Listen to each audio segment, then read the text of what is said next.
नमस्कार, मैं हूं वीरेश सिंह। आईटीआई के टॉक शो में आपका स्वागत करता हूं। आज मैं आप लोगों से बता दूं कि 2 दिन से न्यूज नहीं आई, तो आप लोग सोच रहे थे बहुत सारे लोग के न्यूज क्यों नहीं आई। तो मैं बता दूं कि थोड़ा सा एक मुद्दा रह गया था कि आईटीआई एडमिशन के डेट को लेकर के, जिसमें कई आईटीआई के जो लड़के हैं ना वो हमसे संपर्क किए और बताए कि सर हमारा एडमिशन नहीं हो पाया है या हम अब एडमिशन लेना चाहते हैं। हमको लगा था सर कि ये चीज़ें 10 अक्टूबर तक जाएगी या 15 अक्टूबर तक या पूरे अक्टूबर तक रहेगी।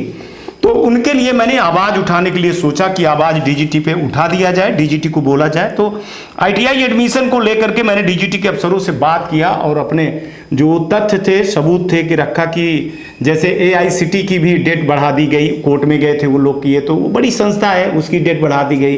फिर सीआईटीएस की भी डेट बढ़ा दी गई, लेकिन आईटीआई की डेट नहीं बढ़ाई गई। मैं कोई प्राइवेट आईटीआई प्रायोजित कार्यक्रम नहीं चलाता हूं और ना मैं उनके वेलफेयर के लिए कोई काम करता हूं कि मैं ऐसे मुद्दे को उठाऊं। मेरा मेन मकसद था कि जो स्टूडेंट बचे हुए हैं और वो स्टूडेंट क्यों बचे हैं उसके कारण के साथ में मैं आज डीजीटी को अधिकारियों को भी शो के माध्यम से बताना चाहता हूं कि देखिए अतुल कुमार तिवारी जी, श्री अतुल कुमार तिवारी जी, आपको सर कि देखिए क्या होता है सर कि जब सब जगह एडमिशन हो जाता है तो लड़का हर जगह हाथ पैर मारता है। कभी वो बी में जाता है, कभी वो पॉलिटेक्निक में जाता है, कभी वो और कॉलेज में जाता है जहां वो सोचता है कि हमको यहाँ एडमिशन मिल जाए। अगर उसको बेहतर एडमिशन कहीं पे मिल जाता है तो फिर वो आईटीआई नहीं करता है। इसलिए सितंबर का महीना बल्कि 15 अक्टूबर तक का जो महीना होता है गवर्नमेंट में एडमिशन के लिए, वो लड़का वहां हाथ पैर मारता है। जब वहां हाथ पैर मारने के बाद वो थक जाता है तब वो सोचता है कि चलो यार अगर आईटीआई ही कर लेते हैं स्किल के लिए, कुछ 2-4-10 हजार रुपए की नौकरी के लिए हो जाए, तो वो फिर वहां दौड़ता है। तो ऐसे में ये नहीं है सर कि ये कह देना कि कम वर्ग हैं या थोड़े से लोग हैं। अभी बहुत सारे लोग हैं जिनको आईटीआई के बारे में, एडमिशन के बारे में, लास्ट डेट के बारे में कोई पता नहीं चला था। एक कार्यक्रम मैंने किया था, एक कार्यक्रम में मैंने बताया था, ये ठीक है हमारी भी गलती है कि हम पहले बता देते लड़कों को कि लड़के भैया 30 तारीख के बाद कभी आपकी एडमिशन की डेट नहीं बढ़ेगी। लेकिन मैंने एक ही शो चलाया था और एक शो चला करके मैंने आईटीआई वालों को बताया था कि देखिए डीजीटी अब जो करेगी तो अब वो अपने हिसाब से करेगी, किसी के दबाव में नहीं आएगी। ठीक है सर, ये चीजें हम मान लिए, लेकिन एक चीज बता दूं कि ये जो पूरा सितंबर का महीने रहा, सितंबर के महीने की मैं बात कर रहा हूं। मैं यहां पर एक बार फिर से कह दूं कि मैं किसी प्राइवेट आईटीआई या किसी के दबाव में नहीं काम कर रहा हूं, ना मैं करता हूं, भले चाहे मेरे ऊपर आरोप लगता रहे, मैं करता भी नहीं। मैं सिर्फ इतनी बात करता हूं सर कि 12-13 सितंबर तक परीक्षाएं चली, आईटीआई वाले उसमें व्यस्त थे, मार्केटिंग नहीं कर पाए। चलिए ठीक है, वो मार्केटिंग भी नहीं कर पाए, स्टूडेंट भी परेशान थे। फिर रिजल्ट आ गया, फिर रिजल्ट के उसमें थे, फिर अभी कई त्योहारें आ गई, फिर ये आ गया, दुनिया भर की चीजें साथ में खड़ी हो गई। सबसे बड़ी चीज है सर कि लड़का पहले क्या आईटीआई को चूज करता है कि और किसी को पसंद करता है। आज मेरे पास करीबन नहीं तो हजारों लड़कों के सर फोन है, मैसेज है जो मैं उपलब्ध करवाया और जिसमें साफ साफ लड़कों ने लिखा कि सर हम सबसे पहले सोच रहे थे कि गवर्नमेंट कोटे में अगर बी मिल जाएगा स्कॉलरशिप में तो हमारा वहाँ एडमिशन हो जाएगा। फिर मैंने गवर्नमेंट में मैंने देखा कि सर हमारा पॉलिटेक्निक में हो जाए, फिर वहाँ नहीं हुआ सर। तो फिर अब हम गवर्नमेंट आईटीआई की तरफ जब बढ़े तो पता चला कि गवर्नमेंट आईटीआई में बढ़े तो डेट ही निकल गई है हमारी।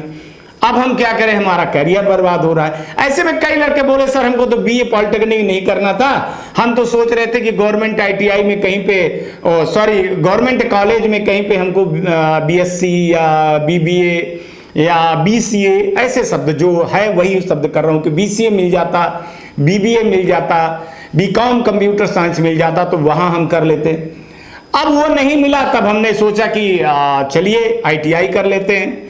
यहां पर लड़कों ने साफ साफ बोला कि सर हम गवर्नमेंट आईटीआई में करना चाह रहे थे, प्राइवेट आईटीआई का बहुत कम था। लेकिन जब हम इन सब को छोड़ करके हम आईटीआई पर लौटे तो हमको पता चला कि डेट ही खत्म हो गई है। तो एक वर्ग बहुत था, ऐसा कोई नहीं है कि वो प्राइवेट आईटीआई में। फिर मैंने जब ये चीजें मैंने कई जगह की स्टेट डायरेक्टर से बात किया कि आपके यहाँ भैया क्या स्थिति है, आपके यहाँ क्या, तो वो लोग बोले कि देखिए गवर्नमेंट की भी सीट खाली है, चाहे वो झारखंड हो, चाहे वो उत्तर प्रदेश हो, चाहे वो बिहार हो, चाहे वो राजस्थान हो, चाहे वो मध्य प्रदेश हो, चाहे वो आंध्रा हो, चाहे तेलंगाना हो, चाहे बंगाल हो, चाहे गुजरात हो, और चाहे आपका आसम हो, चाहे उत्तराखंड हो, दिल्ली हो, पंजाब हो, ये सब राज्यों में जब मैंने पाया डेटा कि हाँ भाई तो गवर्नमेंट में भी सीट उतनी नहीं भरी है जितनी पहले भरी है, तो उतनी सीटें नहीं भरी हुई हैं। प्राइवेट की तो चलिए सीट ही बहुत कम भरी, 50% की भी लगभग सीट नहीं हुई है। तो लड़कों का जो एक वर्ग है ना सर, जो आईटीआई करना चाहता है, वो गवर्नमेंट में जाना चाहता है, अगर उसके पास पैसा नहीं है तो, और जिसके पास पैसा होगा सर वो प्राइवेट आईटीआई में जाएगा करने, है ना। इसमें कोई बहुत बड़ी बात नहीं है। लेकिन सवाल ये है कि लड़कों को ये चीज नहीं पता चली, जिसमें से बहुत सारे लड़के सर मेरे हिसाब से अगर 30 अक्टूबर तक डेट बढ़ा दी जाती है तो लाख से कम स्टूडेंट एडमिशन नहीं लेंगे। ये बहुत बड़ा फिगर है। और इसमें सबसे बड़ी चीज बता रहा हूं कि गवर्नमेंट के ही आईटीआई, जैसे बिहार को आपने 21-22 आईटीआई का अफिलिएशन दिया, असम का दिया, बहुत सारी जगह के दिया, तो उनकी भी तो सीट खाली है तो उनको भी आएंगे। अब इसमें मैंने जब गवर्नमेंट से बात किया तो ऑन द रिकॉर्ड कि सर आप रिकॉर्डिंग ना करिएगा, प्लीज रिकॉर्डिंग ना करिएगा। मैं आपको बता रहा हूं कि गवर्नमेंट की भी हालत बड़ी खराब है। और एक सर अगर आईटीआई को इतना बड़ा क्यों बना दिया जाता है कि वो पॉलिटेक्निक से, बी से और सब कोर्सों से बना दिया जाता है, जबकि उनका डेट जो है तो अक्टूबर तक एडमिशन चलता रहता है, कभी कभी 15 नवंबर तक चलता रहता है। उनकी भी तो पढ़ाई होती है, उनके भी तो लड़के हैं। तो आईटीआई को क्या इतना बड़ा बना दिया गया है कि नहीं भैया बस अब 30 सितंबर तक ही हो जाएंगे एडमिशन। और फिर सबसे बड़ी बात यह है कि क्या लड़के अवेयरनेस हैं इन सब चीजों के लिए कि नहीं है अवेयरनेस, ये एक बड़ा मुद्दा है सर। मैं खुद भी सर, आज मैं दिल खोल के कह रहा हूं कि मैं खुद भी इस पक्ष में नहीं हूं कि भैया कहीं ना कहीं पे लाइन खींचनी पड़ेगी, पर ये लाइन मैं इस साल नहीं चाहता, ये लाइन हम अगले साल चाहते हैं। और इस तरह से चाहते हैं सर कि कैलेंडर आईटीआई का पहले से ही बना करके दे दिया जाए। भैया सुन लो, जनवरी से लेकर के 15 अक्टूबर तक आप लोग एडमिशन करिए, हम इसके बाद नहीं बढ़ाएंगे। अब हम इस बीच में एग्जाम करवाएंगे, यहां आपको फीस जमा करनी है, यहां प्रैक्टिकल एग्जाम करना है, ये सारे कैलेंडर बना करके दे दिया जाए, फिर कभी भी ना बढ़ाया जाए। मैं बिल्कुल इस पक्ष में हूं। जिस तरह से अधिकारियों से बात हो रही है कि हम क्वालिटी पे बात कर रहे हैं, हम ट्रेनिंग पे बात कर रहे हैं सर, वो आपकी बात को मैं जायज समझ रहा हूं। 1200 घंटे जो पढ़ाने लिखाने का है वो मैं सब जायज समझ रहा हूं, पर इसकी मार्केटिंग, इसका नॉलेज ना गवर्नमेंट आईटीआई में हुआ, ना स्टेट में हुआ, ना कुछ हुआ।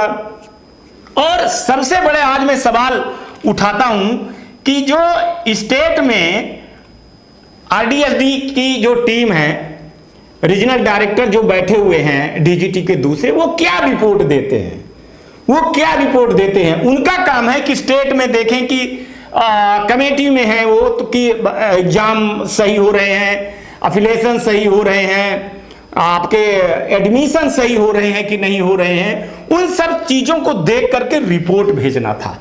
और ये मैं उठा करके देख रहा था कि जो राजपत्र में उनके लिखा हुआ है, उसमें मैंने निकाला दिखा लिखा हुआ है। तो आरटीआई के, प्राइवेट आईटीआई चाहे गवर्नमेंट आईटीआई हो, इनको अवेयरनेस प्रोग्राम करना था कि भैया एडमिशन का प्रोग्राम होना चाहिए, एग्जाम कैसे करवाते हैं आप लोग, है ना, प्रैक्टिकल एग्जाम, सीबीटी एग्जाम कैसे करते हैं, एप्लीकेशन कैसे करते हैं, आप कैसे पोर्टल पे काम करेंगे, कैसे सारी चीजें, तो ये पूरा विस्तार से लिखा है। हालांकि कोई आईटीआई वाला ये जानता भी नहीं है कि रीजनल ऑफिस उसके यहाँ है डीजीटी की, और उनके अधिकारियों से जा करके पूरी रिपोर्ट करें। लेकिन जब आप बैठाए हो, इतने लोग बैठे हुए हैं, हमारा सवाल सिर्फ डीजीटी से यही है कि इतने आरडीएसडी के लोग बैठे हुए हैं, वो क्या कर रहे हैं, वो क्या रिपोर्ट देते हैं कि नहीं देते हैं। बहुत सारे आईटीआई वालों को तो पता भी नहीं है कि स्टेट में ऐसे रीजनल डायरेक्टर बैठे हुए हैं डीजीटी की, जो रिपोर्ट में काम करते हैं, क्या नहीं करते हैं। हमारा सवाल सिर्फ इतना था, और हमारा सवाल सिर्फ इतना भी है कि सर आईटीआई को आईआईटी जैसे ना बना दिया जाए। हालांकि वहां भी कैसे एडमिशन होता है हम उस पर सवाल नहीं करेंगे, उस पर भी कितना डेट कितना टाइम जाता है, ये अच्छी बात है। लेकिन क्या बी से, नर्सिंग से और एमबीबीएस से, पॉलिटेक्निक से और आपके ग्रेजुएशन वाले कोर्स से, इन सब से क्या ऊपर आईटीआई है? अवेयरनेस ना फैलाना, अवेयरनेस ना होना। और कहीं ना कहीं पे मैं भी अपना इसको दोषी मानता हूं कि जिस तरह का शो हमको एडमिशन के लिए बना करके देना चाहिए वो हम इस बार नहीं दिए। ना देने के कारण भी कुछ कारण था कि कई लोग हमको जो है तो बोले कि ये प्रायोजित कार्यक्रम चलाते हैं, या ऐसे एडमिशन का ये चलाते हैं कि इनको चैनल का जो है तो लाभ मिले। अब पता नहीं कौन सा प्राइवेट ITI वाला मेरे को लाभ दे देता है, कौन सा आदमी आकर के मेरे को पैसा दे देता है या कितना ऐड दे देता है, भगवान मालिक है, कितना डोनेट कर देता है, भगवान मालिक है। लेकिन कहने वाले कहते हैं। मैंने भी सोचा था कि जो कई एसोसिएशन वाले हैं वो तरह तरह की जब आवाज उठाते हैं, कहते हैं, तो भाई वो कर रहे हैं काम, तो करते रहे। हमारा जो है आज भी हम ITI के लिए कोई काम नहीं कर रहे हैं। हम जो भी कर रहे हैं वो बच्चे हैं, जो स्टूडेंट हैं, उनके लिए आवाज उठा रहे हैं कि उनके साथ कोई दिक्कत ना हो। अब आज हमारा श्री अतुल कुमार तिवारी, उज्जवल विश्वास जी, राजू कर्णम और अमृतपाल जी, मैडम त्रिशला मैडम और मंत्री जी, आप लोगों से सिर्फ इतना ही निवेदन है कि इस बार कम से कम मैं मांगूंगा अगर मेरा हक है। आज मांगने का 10 तारीख हो गई है, करीबन 3 बजे के बाद मैं ये शो चालू कर रहा हूं, मतलब मैंने शूटिंग कर रहा हूं कि अभी दशहरा आ जाएगी तो कम से कम 30 अक्टूबर मैं मांग रहा हूं। बाकी आपकी मर्जी है, आप माई बाप हो, लेकिन मैं माई बाप आपको, ये छोटे छोटे भारत के भविष्य के साथ में खिलवाड़ ना हो। और जब भी मैंने मांगा है तब भी आपने मेरे को दिया है, और जायज मैंने मांगा है। यहां मैं एक बार फिर से कह रहा हूं कि किसी ITI का, प्राइवेट ITI करना मेरे ऊपर हाथ है, और अगर होता तो मैं आज कहां से कहां चला जाता।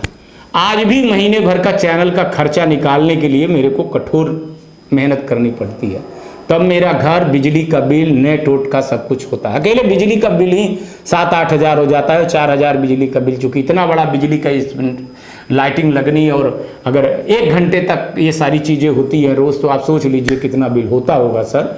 नेट का खर्चा बहुत ज़्यादा है, चूँकि हाई स्पीड है। कुछ 1-2 लोगों का खर्चा है, घर का रेंट का है, हमारा घर खुद का नहीं है, 15-16 हज़ार रुपये में किराया रेंट देता हूँ।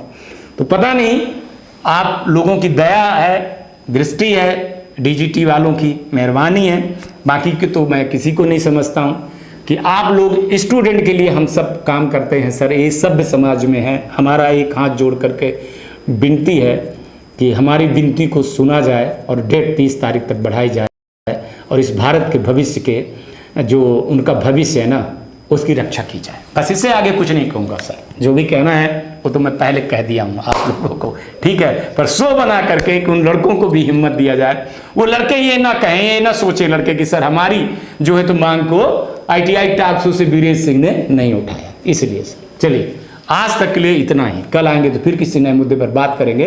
तब तक आप लोग अपना ध्यान रखिएगा। हाँ, जो ये 2 दिन हुए, 2 दिन मैंने ऑफलाइन बहुत मेहनत की है एडमिशन को लेकर के, सबूत और तथ्यों को रखने में, इसलिए शूटिंग नहीं हो पाई है।